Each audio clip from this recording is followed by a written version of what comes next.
Good evening and welcome. My name is Taylor Kingman. As president of the Board of Trustees of the San Angelo Independent School District, I would like to welcome all of you who are present at tonight's Preagenda board meeting. We appreciate your interest in the activities of our students and the business of SAISD. All items that will be discussed at our meeting this evening have been posted as required by state law. Also, as you may be aware, our board meets a minimum of 2 times per month, and most of the items on our agenda this evening will be discussed tonight and voted upon at our regular board meeting. As members of the SISD Board of Trustees, we are here to set goals, listen to reports from our superintendent, approve budgets, contracts, and personnel appointments, and to make policy for the district. Please keep in mind that our meeting is a meeting of the Board of Trustees held in public and not a meeting of the public. However, we do have a public comment item on our agenda that allows anyone present who wishes to speak to our board team on an item that is not on our action agenda or an action item on the agenda an opportunity to do so. Please provide your name and contact information and the specific topic you wish to address on a public comment form located at the back of the room. Please listen carefully and comply with the following rules so we can move through this part of the meeting efficiently. Each speaker will be given a total of 3 minutes. The district will provide an official timekeeper. You'll be notified when your time is up. Please respect the privacy of others and refrain from identifying students, employees, or other community members by name. Disruption of the meeting will not be tolerated at any time, and comments on any subject, whether positive or negative, must be courteous and respectful.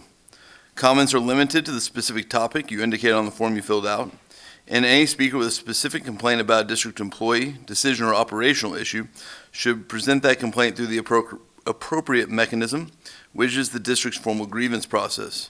If you have a pending grievance, please remember that you will not be permitted to speak on that grievance during public comment. Also, please understand if you offer public comment that the board cannot reply to you except to thank you for your comments since the matter has not been posted for discussion. I ask that you please refrain from talking while others are speaking. I also ask, as I remind my fellow board members, to please turn off or silence your cell phones. Again, thank you for being here and for your support of SAISD. We do have a quorum this evening. Our entire board team is present. And with that, we're going to go ahead and I'm going to lead us in the Pledge of Allegiance to the United States and Texas. If you please stand.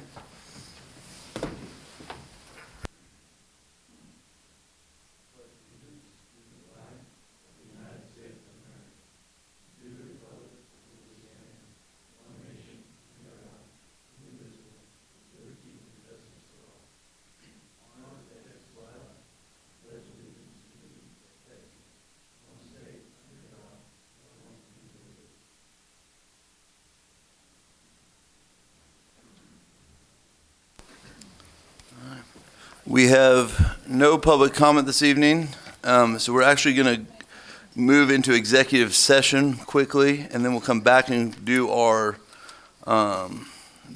agenda. We're going under personnel matters, 551.074.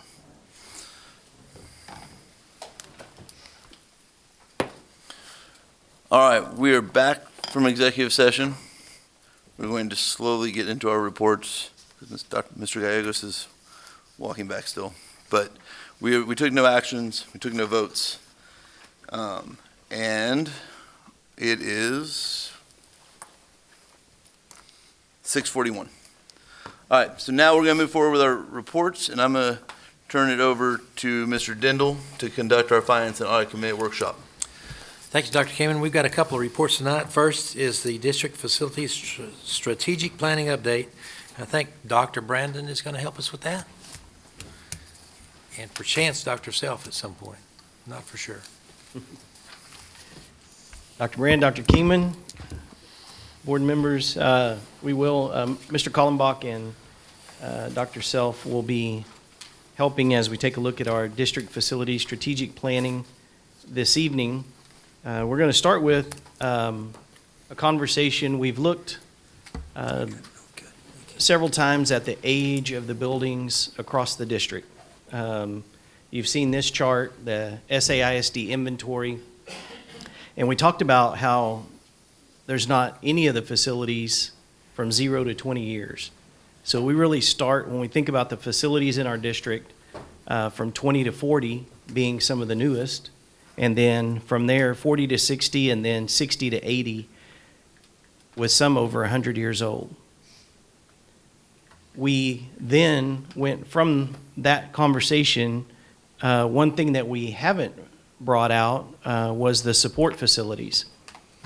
So I'll kind of give you a minute to look across the list, and you'll see not only facilities but programs. Black Shear, where our PAYS program and Tiny Texans are housed, our Bridge, where we have our special education students up through 21 working on job skills. Carver, we have Day Elementary used by COG for Head Start. Of course, the district administration, food service, maintenance. Then again, 2 elementaries, Rio Vista and Sam Houston. Sam Houston being the facility that our special education staff, diagnosticians are housed in. And then, of course, transportation is there, but it's a city-owned facility that is shared. And one of the things that you see are a lot of hammers, right? When you think about those facilities, and one of the reasons that that's the case is when we look at the age of build, number of years old, and in particular, the elementaries that were built about the same time, Black Shear, Day, Rio Vista, Sam Houston, all of those 70 plus years old. Then we have at Bridge, or the portables, so even the portables at 34 years old. Carver, of course, 66. The district admin at 34 years old being, one of the newer buildings. And then we have our food service, that facility at 80. And so as we look across the district, it's like, do we have 70 and 80-year-old facilities with a program that we might be able to move to a 40-year-old building, right? To make it better for not only staff and students, but then buildings that are more efficient. And you wouldn't think you'd move to a 40-year-old building for efficiency, but when you're operating out of one that's 80 years old, it is more efficient. So that's one of the things that we wanted to kind of talk about is, when we think about consolidation of campuses, what are the benefits that could be realized for the district, and one of those is the discussion about age of facilities. We also talked about operational cost. We know that 2 of the oldest buildings in the district are San Jacinto and Reagan at 114 years old. And then you see that the operational cost per student at $8,000 and $9,000 to teach the child for a school year versus when you go down the chart and look at some of the other elementaries that are newer or more students, and you see that cost drop. The 6160 is the line where that's how much we're paid by the state of Texas to teach a student. 6160 for the year. And so if half of those campuses are above that line, it makes it very difficult to have a proper maintenance program, things of that nature that you realize by being able to bring that cost per student under the line. We couple that with shrinking enrollment. We've looked at this each year as we do the budget. We budget. That's how we receive funding from the state, right? Taxes and the number of students. So as that number has dropped, we know at one point it was 15,000. But now we're looking at coming back from the Christmas break, 12,900. So we've almost realized that 1% drop. We felt like it was leveling, but we almost see that 1% drop at the Christmas break. And so we're looking at probably a 1.5. It's kind of going to be the estimation at the moment, the 1.5% by the time we get to the end of the year. And Mr. Kallenbach's going to continue that conversation with enrollment.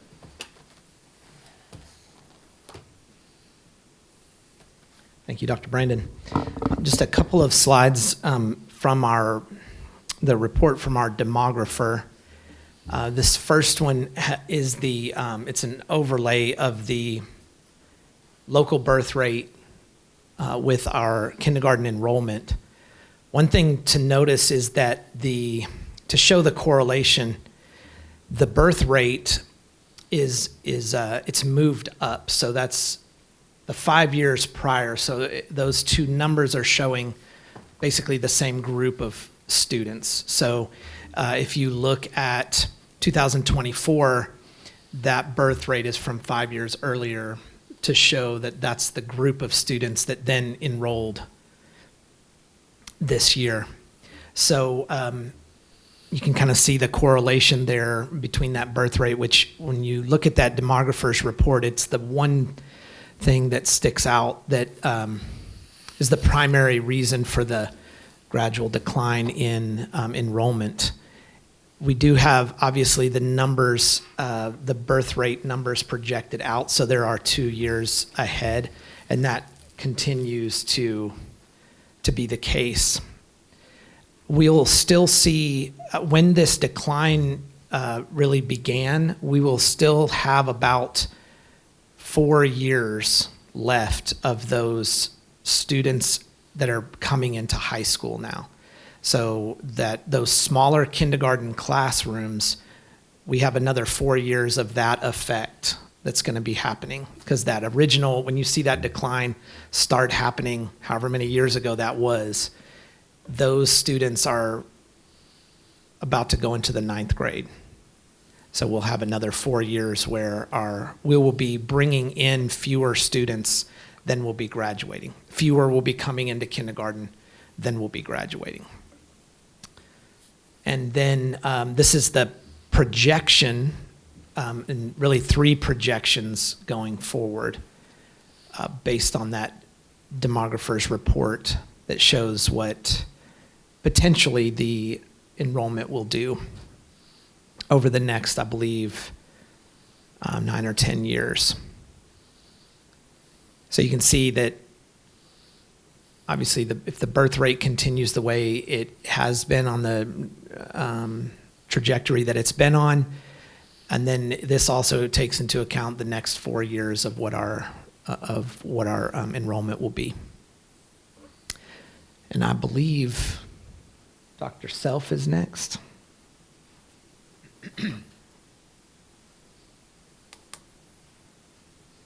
Good evening.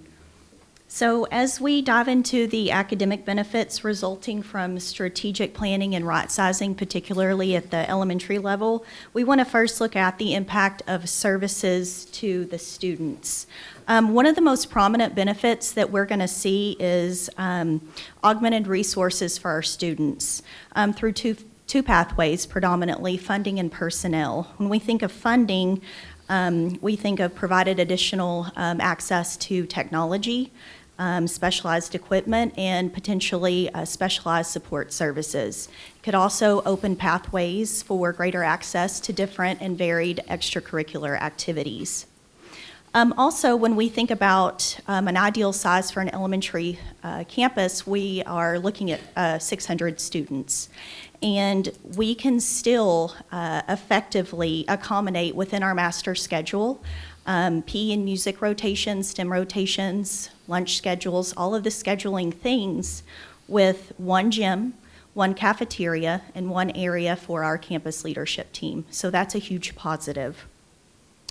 And even if our elementary schools are sitting around 600, which is ideal and considered larger, we're still able to offer those smaller student learning environments through small group instruction, targeted intervention, and even advanced academic societies. So we still have the opportunity to offer that specialized support when and if we need it. And finally, I think one of the biggest benefits is it strengthens professional learning opportunities for our teachers. So that's where you're looking at in our smaller elementary campuses where they PLC together and there's 2 teachers per grade level. You would now see 5 teachers in that grade level planning and networking together which really and truly impacts their efficacy. We know that efficacy is the biggest impact on student achievement. That's what research tells us. And if we offer those opportunities for our teachers to network with more professionals, it only benefits students. The academic advantages of a larger elementary school, we've kind of touched on this, but more teachers per grade level for that collaboration and professional learning. And then also on the student side of things, there's more peer-to-peer collaboration and learning exchange opportunities for our students. I think one of the most prominent academic advantages is the opportunity to provide more support services through full-time, like each elementary having a full-time assistant principal, because not all of our elementaries are staffed with a full-time assistant principal currently. The other thing to think about too is we currently have vacancies at the elementary level. And we know that elementary is keystone, because at elementary you lay the foundation for students to build their lives on. And as hard as we try, vacancies kind of present a challenge. So when we right size our elementary schools and decrease those vacancies, students win. There's also more staff to facilitate those extracurricular and enrichment activities, and even thinking through taking on duty assignments as well, because safety is our #1 priority. And then finally, more parents and guardians to volunteer and support organizations such as PTA.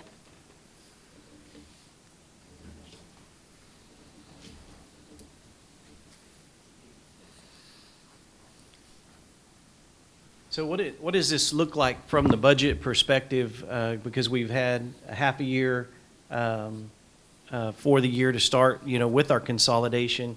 And we talked about this as we were budget planning. So right at the beginning, the 5 FTEs for Altaloma and for Austin, so that was a $600,000 savings. And those teachers weren't gone from the district. They were in the district. They simply moved to the other campus.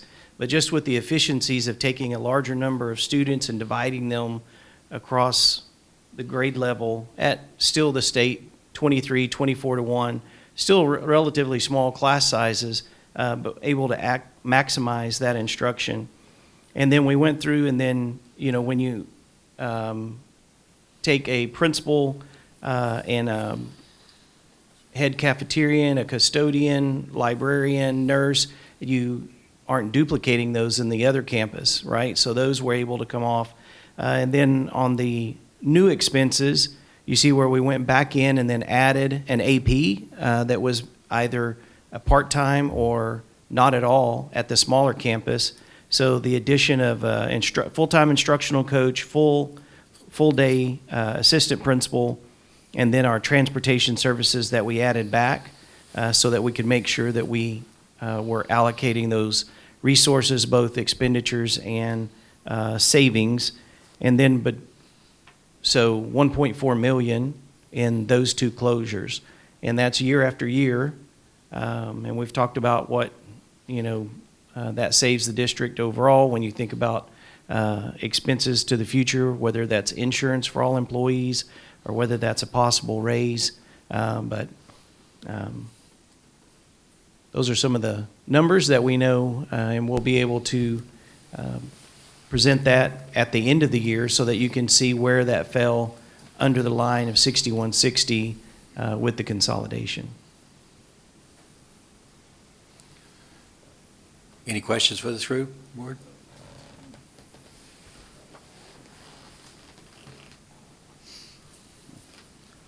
Definitely some challenges ahead as we move through this process, but thanks for that information and some good news. Yeah. So thank you. Anybody else? All right. Going to move forward next to a long-term planning report, and that's going to be offered by Dr. Moran. Thank you, Mr. Dindal. The board's heard an overview from a variety of departments with high-level information that can help guide us in the future. So I'd like to begin my comments by acknowledging the fact that we're all here for the same purpose, and that's our students. And the mission of San Angelo ISD is to engage all of our students in a relevant and inspiring education that produces future-ready graduates. Our 1,850 employees know this. You can ask them, and they should be able to recite that to you. And I bet the board knows it too. It's our goal to provide teachers and staff the support, facilities, and encouragement they need to be at their very best for every student every day. Well, everyone in this room is keenly aware of the fact that our community has declined to approve 6 of the last 7 bond measures for one reason or another, and that our district is in desperate need of addressing deferred maintenance and replacing aging facilities. The law guiding school finance and bonds is the only mechanism available to public schools to engage in major construction and renovation projects that the board is now considering. And as a district, you heard this evening, there are a number of very old support facilities we're maintaining that should be considered to be vacated and raised for a variety of reasons, such as safety and extraordinary costs associated with maintenance and upkeep. At the same time, we have to acknowledge the impact of inflationary pressures on the district. We're really thankful for our community stepping up to approve Prop A, the voter approval tax rate election in November, which generates substantial funds for operations and staff moving forward. And I'd like to emphasize to the community that Prop A was not a bond election. And I'd also like to stress to the community that to pass Prop A did not increase the school tax rate, but kept it the same. It was a restructuring of our taxation to maximize state funding for San Angelo ISD. So this evening, you've heard for the second time a report of declining enrollment in our district. This declining enrollment trend is a state and national phenomenon caused by fewer students entering kindergarten each year, resulting in shrinking enrollment. As a result, our district elected to shutter 2 elementary schools this year, Austin and Alta Loma. This action reduced the number of elementary schools from 17 to 15, saving the district about $1.4 million per year. And I'd like to commend the staff of McGill, Fannin, Austin, and Alta Loma for the work they did to pull this off this year. And they've done a great job, and we're really pleased with how they're handling that. As of Tuesday, January 7th, enrollment in SAISD fell below 13,000 at 12,936 students. Just 10 years ago, San Angelo ISD had an enrollment of 15,149. Of our current students, we have 6,085 elementary students enrolled on 15 campuses. We have 7 elementary schools with an enrollment below 400 students. One of our elementaries is at 175 students. That's Reagan Elementary School. As a taxpayer in the district and the individual that the board has hired to ensure stewardship of public funds and resources and to be accountable to you, the Board of Trustees, I report to you that the current number of elementary campuses is not sustainable. The board has heard concern of our district being overstaffed. As enrollment declines, we'll need to be responsive and strategically place staff to maximize the instructional impact on each student and have the funds needed to provide meaningful pay raises and to maintain our current facilities.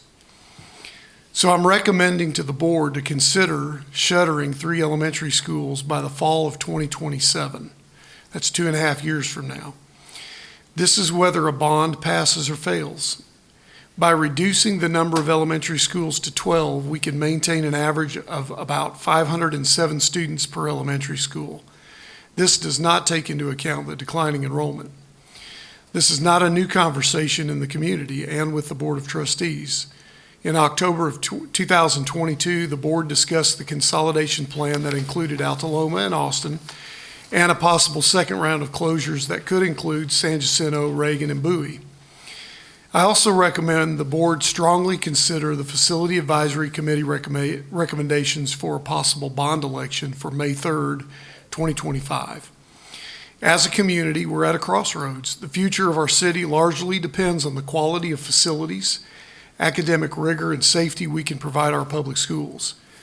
Whether a community member currently has kids in the public school system, they choose to homeschool, attend a private school or charter, or perhaps they're just retired and have no children or grandchildren in the public school system, we all should be concerned about the future of San Angelo ISD and take pride in the success of our public schools. A successful public school system only benefits us all. I believe it's time for our community to step up and support the public school system for the common good. My wife and I have grandchildren in another school district in Texas, and I'm thankful the citizens in that district are doing what is right by providing appropriate and safe facilities for their children and my grandchildren. People may visit our city to see old buildings, but parents with kids don't move here to put their kids in old buildings. They want updated facilities that are safe and appropriate for the education of our students. It's all about the common good. It's my goal and the goal of the district to provide the highest quality of instruction for every student, regardless of the campus they attend. According to the Texas Education Agency, San Angelo ISD currently has 5 campuses identified as needing academic comprehensive support and improvement. Those campuses are Bowie, Fannin, Bel Air, Goliad, and Lakeview High School. There are 3 campuses identified as needing academic targeted support and improvement. They're Lincoln Middle School, Crockett Elementary, and Lone Star Middle School. You're going to hear more about this next Tuesday in an academic report. So I'm advocating for all of our students by making these recommendations to you. I believe every student in our district is blessed with gifts and abilities. It's our responsibility to give every student opportunities to be challenged and to grow. Every student deserves the best we have to offer, regardless of the campus they attend. So our staff is working on a long-range plan to provide the board guidance and options. If a bond measure were called and it passes, the plan will provide direction to the board.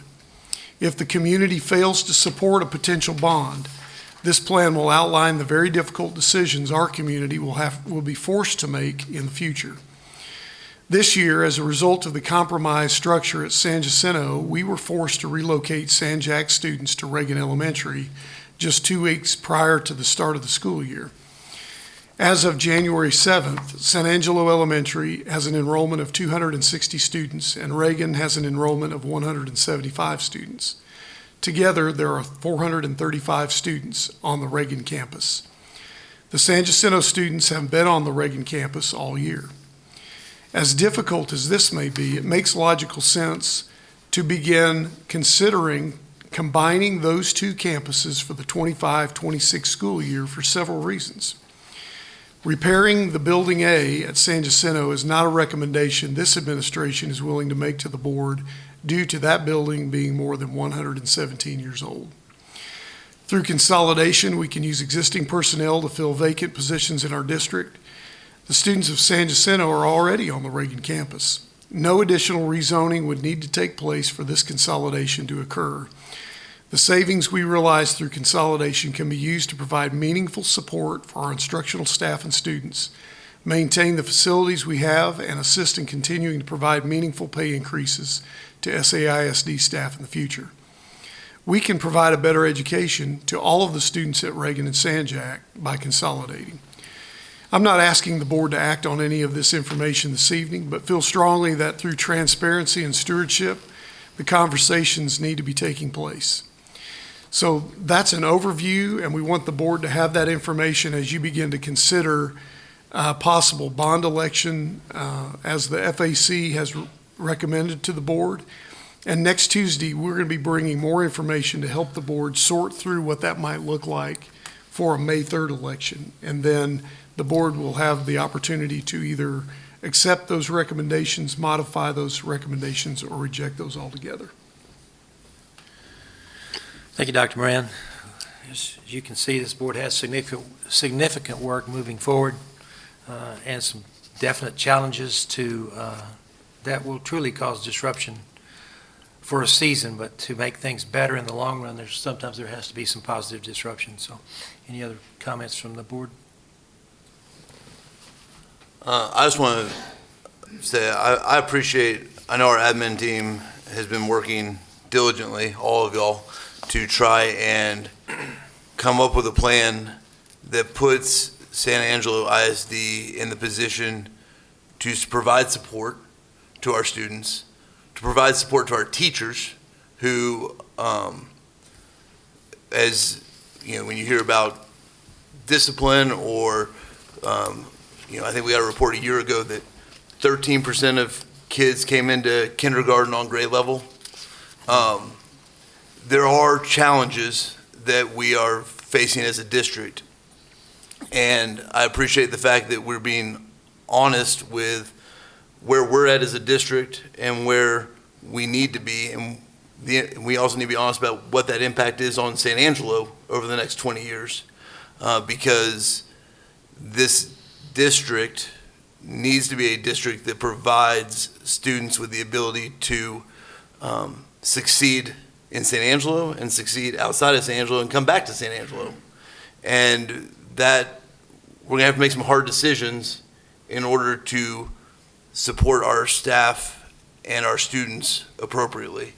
And so I just want to thank y'all for starting that work, and it'll be on y'all, but also the 7 of us with the voting ability to look at things over the next several weeks and months, because the reality is if we look to call a bond, that date to make that decision will be February 10th. And so as a board, over the next several weeks, we need to be honest with each other and honest with our community about what the district needs, what our students need, and what our options are. Also, this board has been prudent in providing a balanced budget for,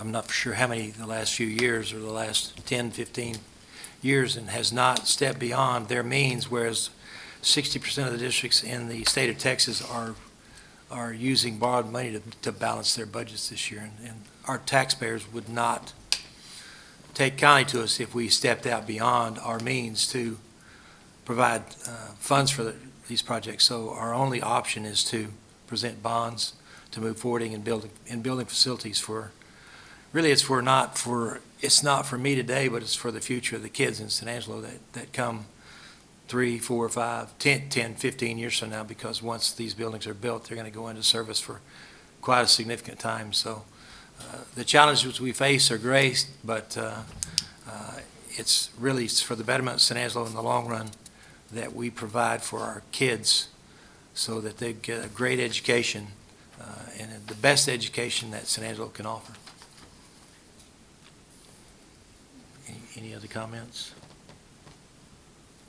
Okay, with that, we'll move forward with some reports. Some only reports because we came back from Christmas vacation early, so we've got a couple of reports tonight. First of all, on page 6 is our tax collections report for November of 24 versus November of 23.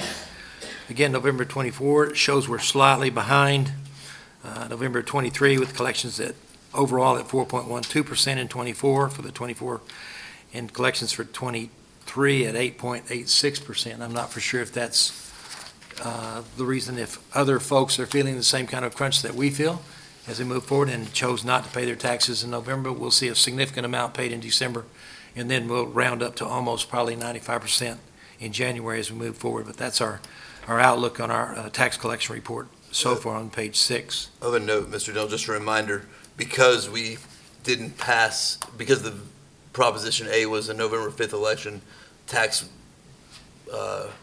documents didn't get sent to people till later this year. So that's I think that's part of why we're seeing a decrease in the the money brought in. Could very well mean multiple reasons.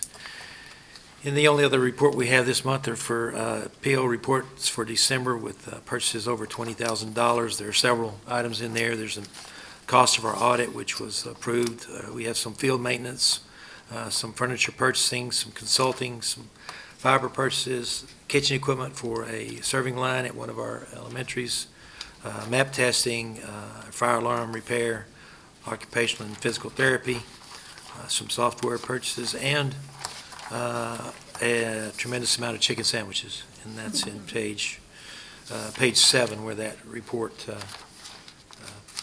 can be found. And with that, Dr. Kingman, that concludes our finance report tonight. Thank you, Mr. Dindal. All right, so we're going to move through our proposed agenda for next week. We'll have our invocation, our pledges, and recognitions. We'll have some information items. One of note is Mr. Roberts will be here with our audit report next week, so we'll get that as a report next week. We'll have further facility updates, similar to what we had tonight, but with some specifics from Dr. Brandon, correct?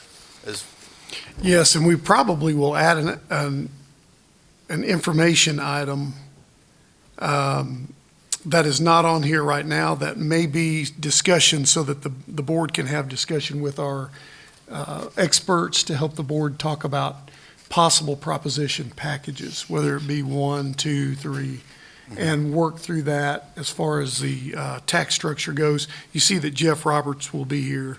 That's actually, I think, Robert. There's no S on Roberts, correct? Okay, yeah, so that's a correction, but, so we may make that an additional information item for the board as well. Perfect.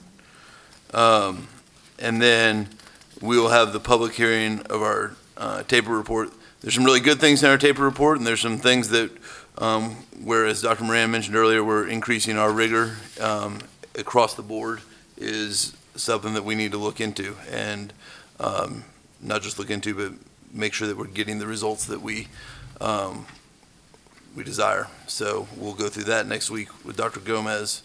And then we have some action items. The audit report will need to stay regular. The targeted improvement plans, Rayleigh, do you need to give us, or do we need to give anything to us on that tonight? Are you going to do that next week? Okay, we'll do that as regular as well. And making one item consent doesn't really help us. We'll just keep miscellaneous item 24-024. We have consent in the minutes already, so that would just be. Oh, the minutes, yeah. So we'll make, is Mr. Is there, he is. Let's hear, come on and tell us about bid 24-024 so we can add one more thing to our consent. All right, bid 24 24. or 24-024 miscellaneous supplies. This is a bid that we put out annually to gather all the different miscellaneous supplies that don't fit on our other bids. Some of these would be grocery items, clothing, electronics, housewares, small appliances, refreshments, that sort of thing. This year I think we had 37 responses, and we recommend the approval of all of them in these different categories. Any questions? Any new vendors? Any new vendors? Yeah, this one's kind of a fluid one where we bring some on and then other ones move on to other bids. We did have a couple new ones. GA Auto Glass was one of them. It was a big one that we were concerned about getting on there. Sam's is probably our biggest one that we use off of this one. Sam's, we buy a lot of TVs. Most of the TVs are bought off of this bid. Good. Thank you, Mr. Chairman. You're welcome. Consent. All right, yeah. Anyone have a problem with that being consent? All Thank right. you. So announcements, we'll have a finance and pre-agenda workshop on February 10th. We also have our meeting next week, and we'll have a regular board meeting on February 18th. Any other board comments or questions before we adjourn this evening? All right. With that, meeting is adjourned.